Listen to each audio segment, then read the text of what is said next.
कानून एवं कार्मिक मंत्रालय से जुड़ी संसदीय समिति ने उच्च न्यायालयों में न्यायाधीशों की नियुक्ति में देरी पर चिंता जताते हुए यह जो कहा कि कॉलेजियम पर जारी गतिरोध को दूर करने के लिए न्यायपालिका के साथ कार्यपालिका को सक्रिय होना चाहिए, उस पर दोनों को ही ध्यान देने की आवश्यकता है। इस समिति ने इस संदर्भ में यह सही सुझाव दिया कि कार्यपालिका और न्यायपालिका को इस मामले में लीक से हटकर सोचने की जरूरत है। यह तभी संभव है जब दोनों पक्षों में इस विषय पर संवाद की प्रक्रिया प्रारंभ होगी। विडंबना यह है कि संवाद के बजाय वाद विवाद हो रहा है। एक ओर जहां सरकार कॉलेजियम व्यवस्था पर सवाल उठा रही है, वहीं सुप्रीम कोर्ट उसे न केवल उपयुक्त बताने में लगा हुआ है, बल्कि यह भी चाह रहा है कि उसे लेकर किसी तरह के प्रश्न न किए जाएं।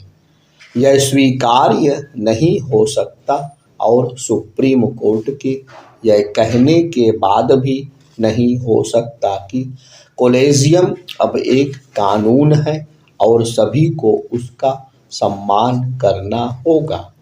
भले ही कॉलेजियम का निर्माण सुप्रीम कोर्ट ने किया हो, लेकिन इसका यह मतलब नहीं कि वह एक नीर-छीर व्यवस्था है और उसमें कहीं कोई विसंगति नहीं।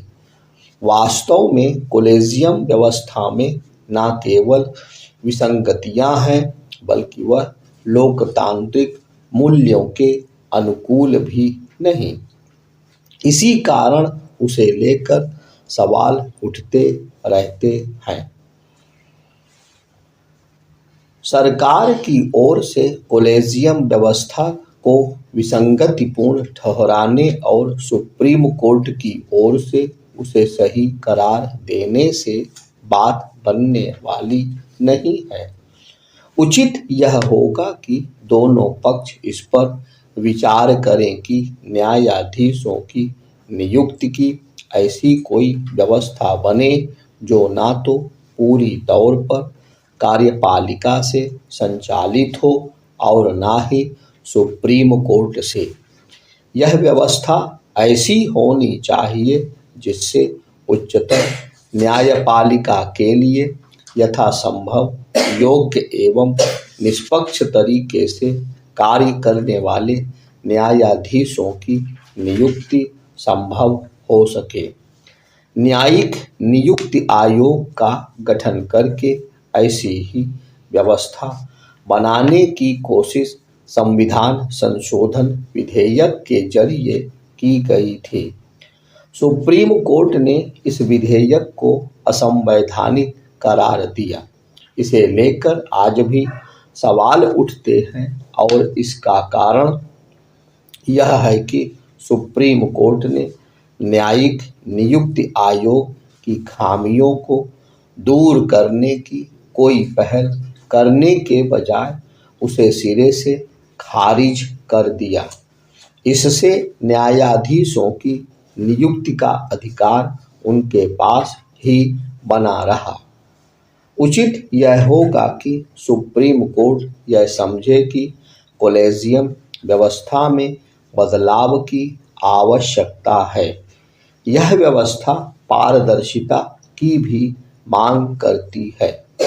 क्या यह विचित्र नहीं कि जिस सुप्रीम कोर्ट को चुनाव आयुक्त की नियुक्ति और नोटबंदी के फैसले की फाइल चाहिए, वह कॉलेजियम के तहत न्यायाधीशों की नियुक्ति का कोई विवरण देने को तैयार नहीं।